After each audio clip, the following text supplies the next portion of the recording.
I have a large family. Mostly aunts and female cousins aside from mom, stepmom, stepsister and grandmother. I don't know how to say this, but all those women I mentioned above are into teasing and joking. They've formed a unit, which I admit is kind of toxic. And they'd tease and roast every new woman that enters the family by marriage by setting up tests to see if they deserve to be part of the family, or roast their looks and styles to the point of breaking confidence and self-esteem down. Then after a few months of teasing, they'd announce that they've finally welcomed them into the family. The newest member would join in on the teasing too, which is crazy, as my dad says. When I first introduced my then girlfriend, now wife, I made it clear that I didn't want any of the women in the unit to come at her or harass her, not even with a single word. They went behind my back and roasted her looks and job, and I discovered they've been doing it on Facebook.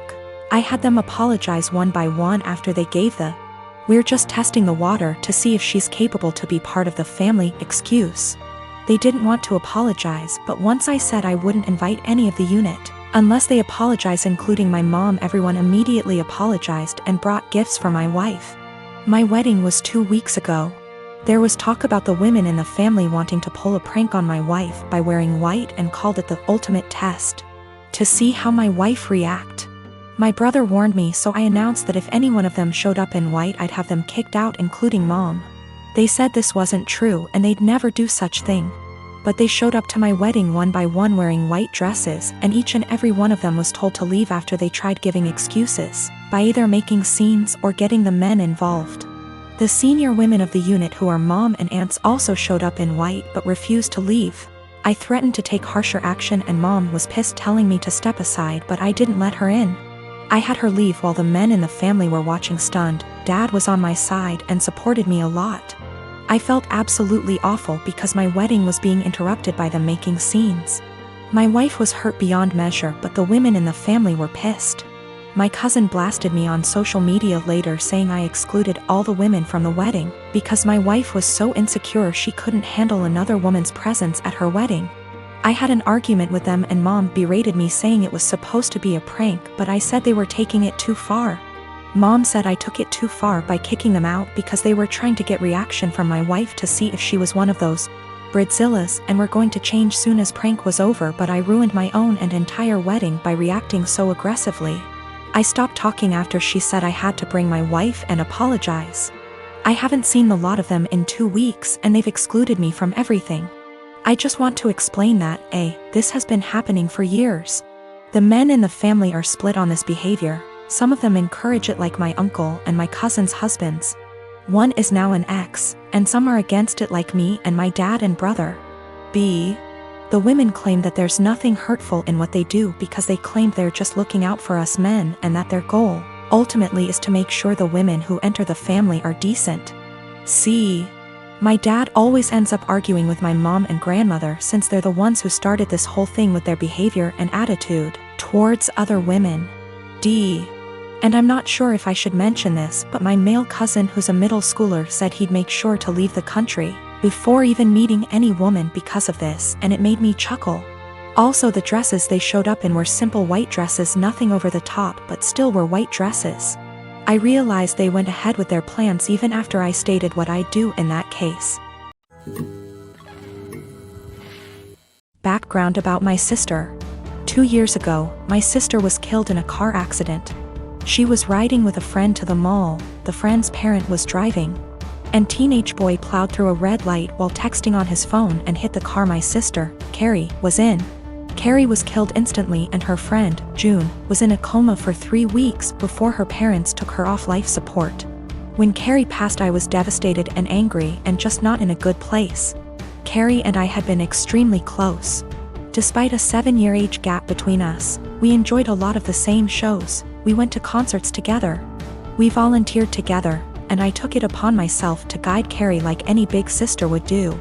Our parents were extremely busy with work most days, and Carrie and I would often cook together and do crafts when we weren't too busy with school work.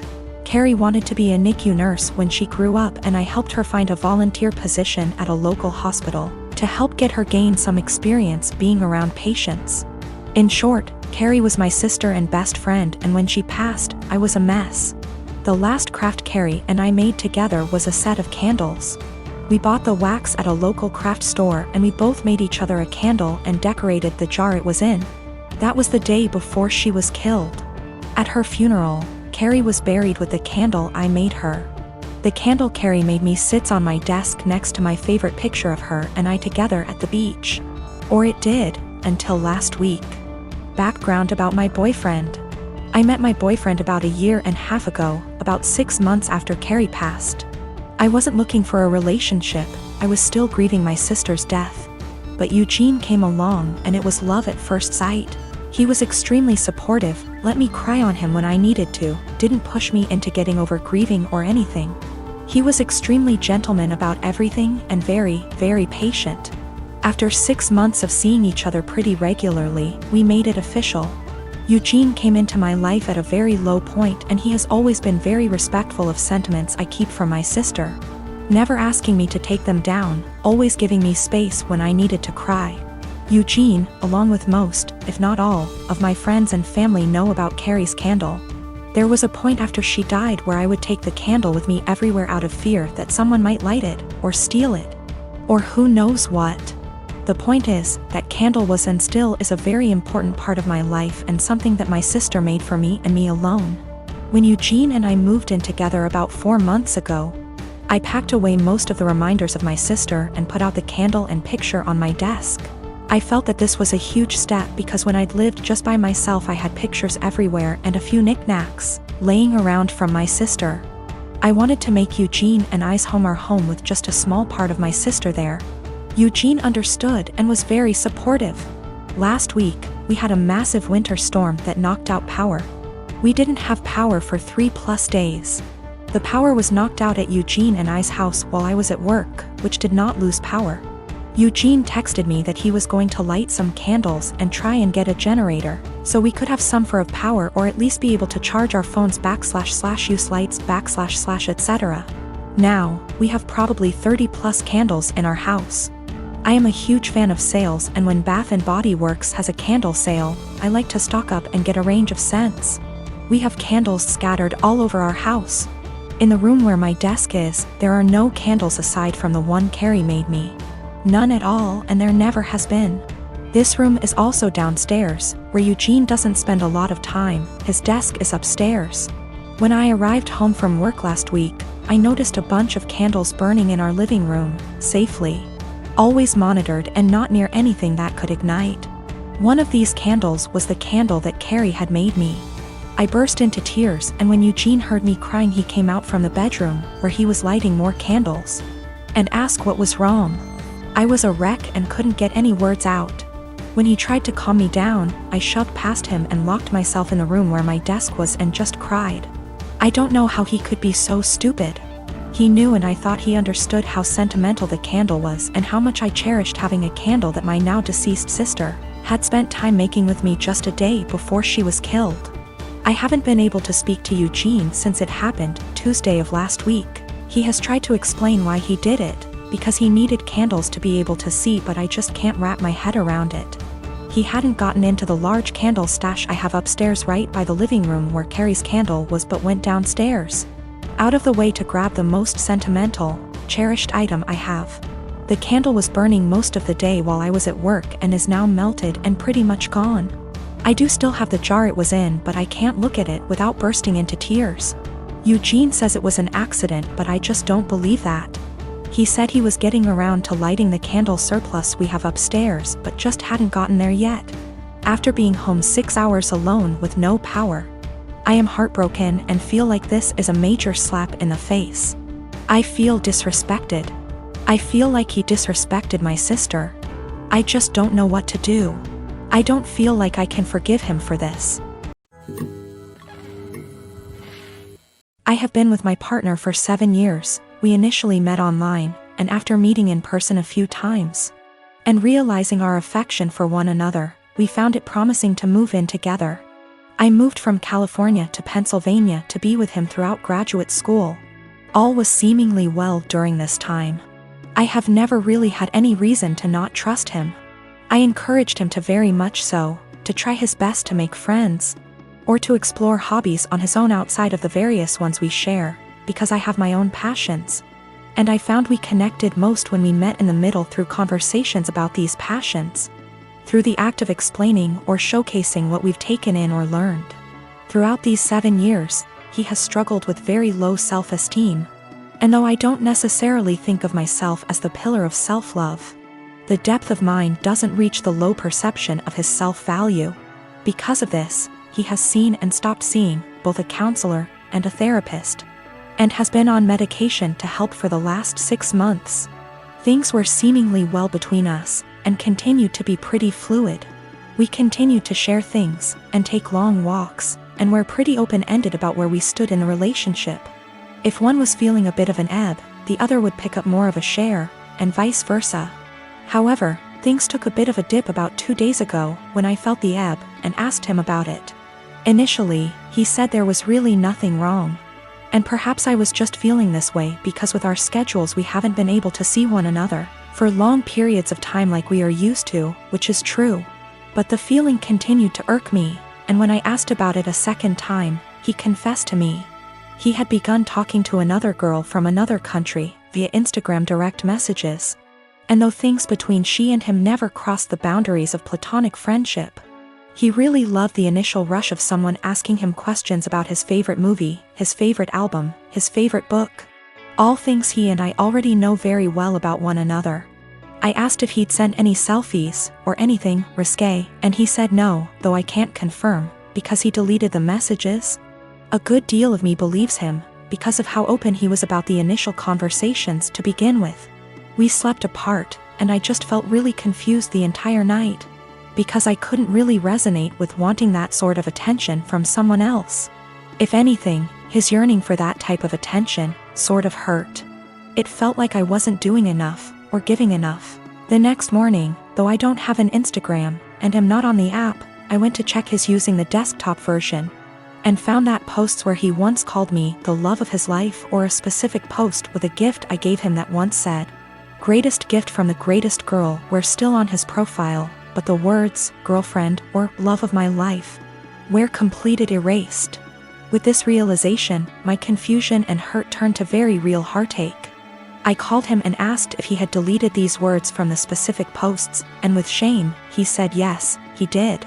When I asked why, he said it was because he just didn't want the attention from the girl asking him about himself to be disrupted if she found out he was in a long-term relationship.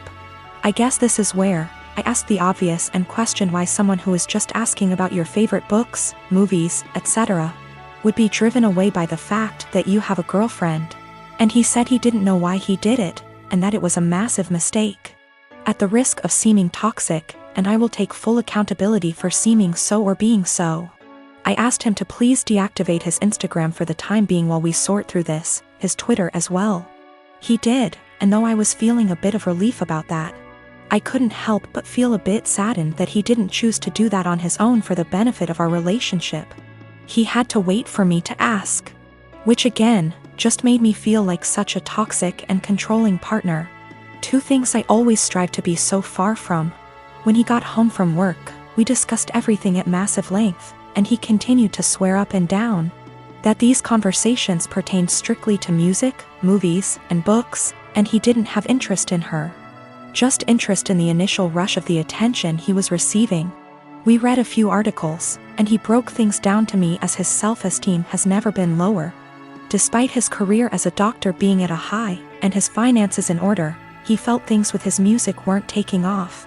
And with that came a feeling that he wasn't special, and it was nice for someone to make him feel that way. I felt shame and asked him if I wasn't doing enough or giving enough to him to make him feel that way. He said, I defiantly was. But my love, and attention and affection, became a pillar he could rely on, and got used to, so with new attention came a rush. And he liked that.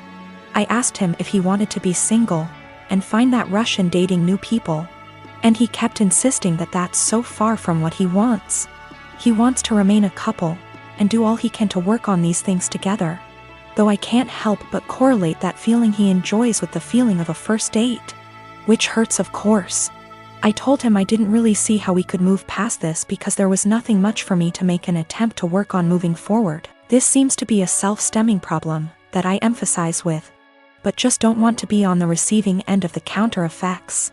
So though it is incredibly uneasy to begin to think of how difficult it'll be to begin again, it is just as difficult to think about how difficult it would be to stay and try to rebuild back up an issue that I feel like just a bystander. When it comes to this has all been very painful, and if this comes to an end, I just want it to be as civil and as possible. He deserves to love himself, but not at the expense of the love we have between us. I deserve love that is stable and comforting, and not laced with newfound paranoia. Despite this all, my heart is still very much in this, of course, and he has been very vocal about how it was just one mistake. Nothing happened, we can work through this, etc. And I secretly keep hoping he will make a step, any step really, to showcase these words and implement action, seek a new therapist. Find the two of us a relationship counselor, buy a book on self-help or on how couple conquer affairs, anything at all. Without me having to be the one to ask him. I just want him to have that yearning that he continues to say he has, but instead of saying it, I was him to show me. That makes me irrational or just plain dumb. I believe to be in a state where I can handle either answer. Or something completely different just the same. Do all think I'm blowing something completely out of proportion? Given how this was an exchange of conversation between him and another girl for just a few days. And his erasure of me on his profile was only for about 2 days? This has been a first in this relationship, this has been a first in my life truthfully. I just felt completely vulnerable and isolated. My ex Rose and I have a son, Jason. He is 15 years old. We broke up when Jason was 5. Rose has Jason on weekends. Rose married her now husband when Jason was 10. Her husband has 2 children, they are 17 and 16 and live full-time with them. Jason has a few chores when he's with them and easily takes care of them, while his step-siblings don't do theirs and Rose take care of them. This has been the only point of contention between our son and her. He has talked with her and even went to therapy. It was when Jason was 12 when we switched days. We stayed like that for a year and a half, but since things never really got better, we went back to our initial agreement. The situation is still the same, and a year ago Jason came to me complaining about it. I had run out of things to say to him when it comes to this subject, so I threw almost the same pep talk my old man said to me when I was about the same age as him. I told him that I understand that it sucks. While they can't do anything, you can do everything. You can cook, clean, do well in school, drive, handle your own money, and you even know how to handle the bills, and I'm not counting the things you've learned from your grandparents and your uncle. I can send you to live alone right now like my old man did with me, an inside joke. And I wouldn't worry, because even if you don't know how to do them, you take the time to learn. You are already ahead of many kids your age, even ahead of some adults. Do your part, and as long as she doesn't make you do their chores, let your mother take care of it. Just focus on spending time with her the way you've been doing so far. The world is going to hit your step-siblings hard one day.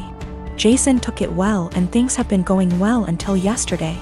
He went out with his mother, and when they returned, they found their house a complete mess. I don't know what they did, but it was bad enough that Rose snapped and finally forced them to clean the house. The kids tried to get Jason to help them because they were struggling, but he refused, claiming it wasn't his mess. They kept nagging him, and Jason told them that I was right, they are really useless. His mother asked him if I really said that. He said I didn't, but it can be summed like that. He called me at night telling me that he probably got me in trouble and explained the situation. Rose with her husband came today about what I said. I told them that I never called them useless and explained what I said. But useless never leave their minds, and told me I'm an asshole and to stay out of their business. Rose and her husband comments were more about her kids, who I don't care, but when it comes to my son, of course I will. Jason wasn't standing there looking smug and calling them useless. He was in his room minding his business. The constant nagging and his mother's inability to stop them make him snap. That's when he called them useless. He knows he should ignore them or be more tactful, but I get it, his patience has limits just like everyone else. He apologized to his step-siblings before he came back to my house yesterday. He also apologized to me for kinda throwing me under the bus, but I told him it was unnecessary, everything cool between us. Why did he keep going to his mother? He wanted. Last year he was on the fence about going back, but after our talk, he finally accepted that his mother wasn't going to change, and he decided to work around. That because he still wanted a relationship with her. Their relationship actually got better, but after what happened, their relationship is going to change. We have to wait if it is for better or for worse. Him and I talked and he's still thinking about what to do, but he says that he'll probably do what he had planned last year. He will spend time with her but will not go to her house anymore. He's taking a few days to let things settle down and then he'll let his mother know. She is not going to like it, but alas, she's not in a position to demand or ask.